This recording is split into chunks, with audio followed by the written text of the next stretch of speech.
Assalamualaikum warahmatullahi wabarakatuh. Saya Mario Ulfa Dwi Safarani dengan NIM 2005520, dari kelas 4 APG PAUD. Di sini saya akan mereview materi mata kuliah komunikasi dalam PAUD, dari pertemuan 9 sampai pertemuan 14. Nah, ini ada roadmap-nya. Di pertemuan 9 ada materi mengenai teknik dan prinsip komunikasi dalam PAUD. Pertemuan 10, topiknya mengenai pemanfaatan media komunikasi dalam PAUD. Pertemuan 11 ada bentuk komunikasi modern. Pertemuan 12 ada psikologis manusia dalam perspektif komunikasi pembelajaran. Pertemuan 13 ada permasalahan komunikasi dalam PAUD. Dan di pertemuan 14 ada strategi komunikasi dalam PAUD. Ya, di pertemuan 9, topiknya mengenai teknik dan prinsip komunikasi dalam PAUD. Nah, di sini kami menganalisis video Successful Language Development Strategies in the Early Childhood Classroom Program for Teacher. Nah, dalam video ini dijelaskan bahwa pengenalan bahasa itu diajarkan mengenai kosakata.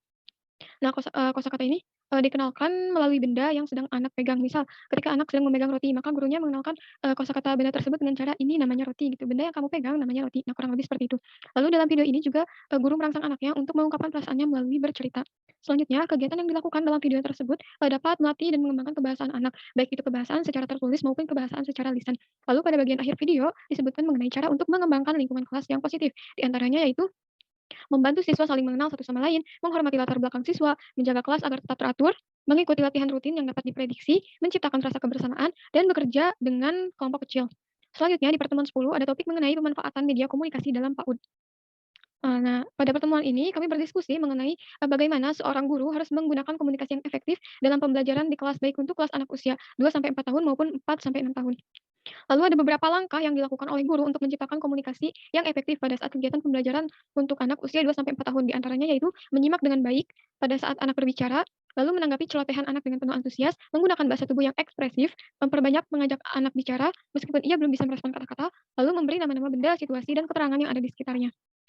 Selanjutnya, ada langkah-langkah yang digunakan oleh guru untuk menciptakan komunikasi yang efektif pada saat kegiatan pembelajaran untuk anak usia 4 sampai 6 tahun. Di antaranya yaitu guru menggunakan pola komunikasi banyak arah dan timbal balik, guru menanggapi respon anak dalam pembelajaran, guru merespon anak dalam pembelajaran dengan cara menunjukkan sikap yang positif terhadap anak. Lalu dalam prosesnya ini biasanya masih terdapat faktor hambatan yang dialami oleh guru dalam eee, kegiatan mengembangkan komunikasi. Di antaranya yaitu masih ada beberapa anak yang kurang komunikatif dan kurang merespon informasi yang disampaikan pada saat pembelajaran.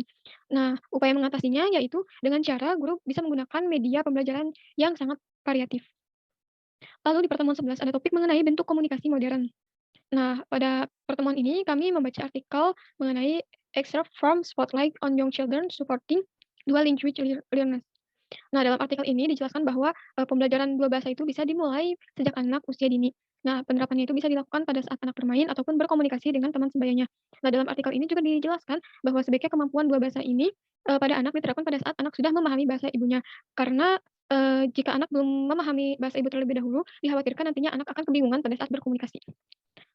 Selanjutnya yaitu, pengenalan 2 bahasa atau bilingualisme ini sangat penting diterapkan pada anak. Nah, agar nantinya anak tidak, ketinggalan zaman ya, karena saat ini mayoritas tuntutan zaman itu, diharuskan, menguasai 2 bahasa atau bahasa asing, terutama bahasa Inggris. Nah, di pertemuan 12 ada psikologis manusia dalam perspektif komunikasi pembelajaran. Nah, di sini kami berdiskusi mengenai mengapa seorang guru PAUD harus mampu berkomunikasi dengan ekspresif kepada anak didiknya. Nah, jawabannya itu karena cara berkomunikasi dengan anak PAUD itu sangat berbeda dengan orang dewasa. Nah, anak usia dini ini masih memiliki cara berpikir yang sangat sederhana, ekspresif, kreatif, dan penuh hayal. Nah, sehingga, ketika guru berkomunikasi secara ekspresif, nantinya anak, akan tertarik dengan cara komunikasi guru tersebut. Nah, selain itu, kemampuan berkomunikasi ekspresif itu juga merupakan salah satu faktor keberhasilan dalam mendidik anak usia dini. Lalu di pertemuan 13 ada permasalahan komunikasi dalam PAUD. Nah, ada beberapa permasalahan ya, antara guru dengan anak pada saat pembelajaran di PAUD. Di antaranya yaitu yang pertama, memberi cap atau label pada anak. Misalnya, "Kamu sih ceroboh." Nah, kata ceroboh ini merupakan kata, kata pelabelan yang tidak seharusnya diberikan pada anak. Lalu yang kedua itu menyalahkan. Nah, contohnya itu pada saat anak bersikeras untuk melakukan kegiatan sendiri, misalnya menuangkan air, lalu airnya itu tumpah. Nah, maka gurunya langsung menyalahkan begitu saja dengan kata-kata misalnya, "Tuh kan tumpah, ibu bilang tunggu tunggu ya tunggu, jangan ambil sendiri." Nah, lalu yang ketiga memerintah. Nah, misal pada anak, saat bermain, lalu jam bermainnya sudah habis, guru langsung memerintah anak dengan kalimat singkat, "Ayo cepat rapihkan mainannya."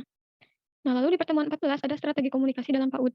Nah, ada 4 faktor penting yang harus diperhatikan dalam menyusun strategi komunikasi, yaitu mengenal halayak, menyusun pesan, menetapkan metode komunikasi, dan pemilihan media komunikasi.